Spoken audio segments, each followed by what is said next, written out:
Thank you అన్న. మీ అందరి సహకారానికి నేను మరోసారి కృతజ్ఞత భావించి నన్ను ముందుకు నడిపిస్తున్నందుకు మీ అందరికీ పేరు పేరున నమస్కారాలు తెలియజేస్తా ఉన్నా అన్న.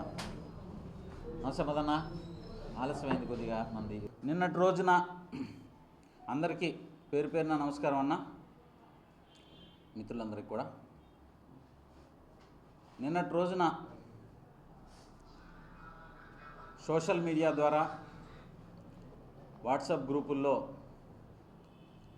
ఒక వార్త చక్కర్లు కొడుతూ ఉంది. ఆ వార్త ఏంటంటే, కొంతమంది కార్పొరేటర్లని ఎవరో టీడీపీ కార్పొరేటర్లని ఎవరో తాయిలాలిస్తున్నారు, బెదిరిస్తున్నారు, ఆశ చూపిస్తున్నారని చెప్పి సోషల్ మీడియాలో ప్రచారం జరుగుతూ ఉంది. అయితే ఈ సందర్భంగా నేను అడుగుతా ఉన్నా, 2021 కార్పొరేషన్ ఎన్నికల్లో నెల్లూరు నగరంలో కార్పొరేషన్ పరిధిలో ఉన్నటువంటి 54 కార్పొరేట్ స్థానాలని వైఎస్ఆర్ కాంగ్రెస్ పార్టీ విజయం సాధించడం జరిగింది.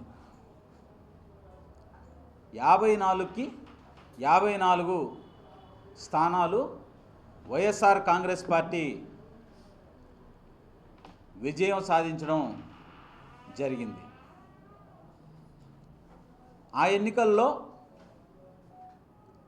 తెలుగుదేశం పార్టీ 0 స్థానాలు సాధించడం జరిగింది. అయితే ఈరోజు సోషల్ మీడియాలో టీడీపీ కార్పొరేటర్లకు తాయిలాలిస్తున్నారు అని ప్రచారం జరగడం హాస్యాస్పదం అని చెప్పి ఈ సందర్భంగా నేను చెప్తా ఉన్నా. ఈ సోషల్ మీడియాలో పెట్టించినటువంటి వ్యక్తిని అడుగుతా ఉన్నా, వైఎస్ఆర్ కాంగ్రెస్ పార్టీలో గెలిచినటువంటి కార్పొరేటర్లకు తెలుగుదేశం పార్టీలో మీరు చేర్పించుకోవడానికి ఎవరెవరిని బెదిరించారు అని అడుగుతా ఉన్నా. ఎంతమందికి తాయిలాలు ఇచ్చారు అని అడుగుతా ఉన్నా.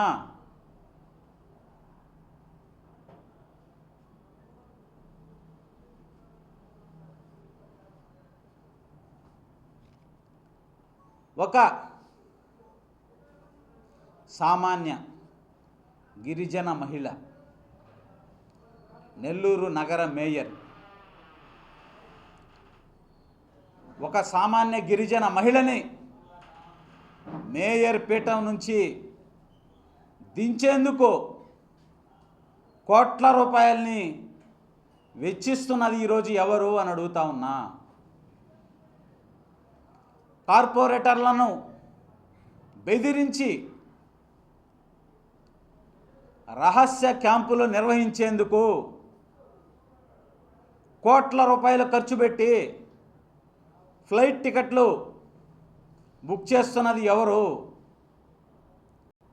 విలాసవంతమైన హోటళ్ళు రహస్య క్యాంపు కోసం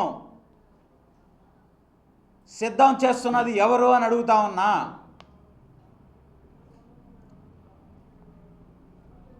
కోట్ల రూపాయలు ఈ ఖర్చంతా, ఈ డబ్బంతా ఎక్కడి నుంచి వచ్చింది అని అడుగుతా ఉన్నా. నిన్న మొన్న దుర్మరణం చెందినటువంటి కామ్రేడ్ పెంచిలయ్య గారి లాంటి ఎంతోమంది జీవితాలు సర్వనాశనం చేసినటువంటి గంజాయి మాఫియా డబ్బు కాదా ఇదంతా అని అడుగుతా ఉన్నా. కోట్ల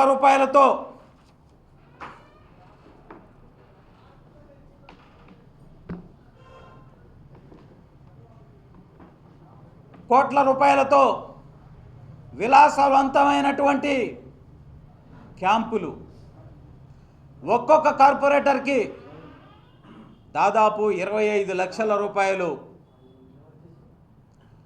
ఒక్కొక్క కార్పొరేటర్కి మీకు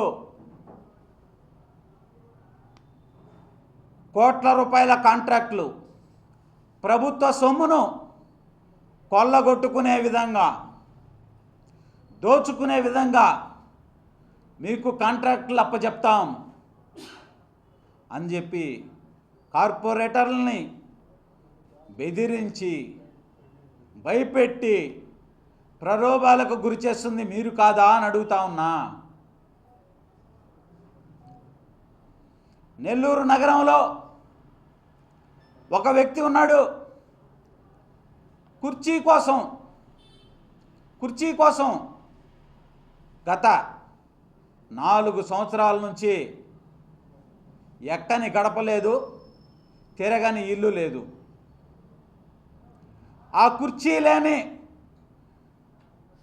నేత వద్ద ఆ నేతను ఇన్ఛార్జి మేయర్ని చేస్తానని చెప్పి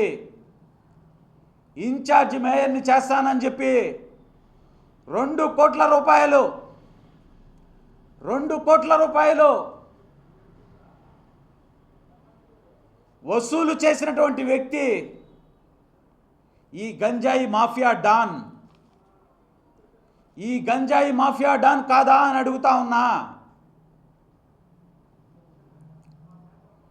ఈ విధంగా ప్రలోభాలు, బెదిరింపులు మీరు చేస్తూ సోషల్ మీడియాలో టీడీపీ కార్పొరేటర్లను బెదిరిస్తున్నారు, తాయిలాలిస్తున్నారని చెప్పి ప్రచారం చేయడం హాస్యాస్పదం కాదా అని చెప్పి ఈ సందర్భంగా అడుగుతా ఉన్నా. అవినీతి జరిగింది 2022 నుంచి అని చెప్తా ఉన్నారు. ఆ రోజు నేను ఎవరి దగ్గర ఉన్నాను? రూరల్ ఎమ్మెల్యే కోటంరెడ్డి శ్రీధర్ రెడ్డి దగ్గర ఉన్నాను, కోటంరెడ్డి గిరిధర్ రెడ్డి దగ్గర ఉన్నాను. నేను, నా సతీమణి ST commission chairman Kumbha Ravibabu గారు నెల్లూరు నగరానికి విజిట్కి విచ్చేస్తుంటే, ఎస్టీ కమిషన్ చైర్మన్, ఇక్కడ ఉన్నది ఒక గిరిజన మేయర్, ఎస్టీ మేయర్ నెల్లూరు నగరంలో ఉంటే కుంభా రవిబాబు గారు ఎస్టీ కమిషన్ చైర్మన్ నెల్లూరు నగరానికి విచ్చేస్తుంటే వారి విజిట్కి వెళ్ళి వారిని ప్రోటోకాల్ ప్రకారం ఒక బొకే ఇచ్చి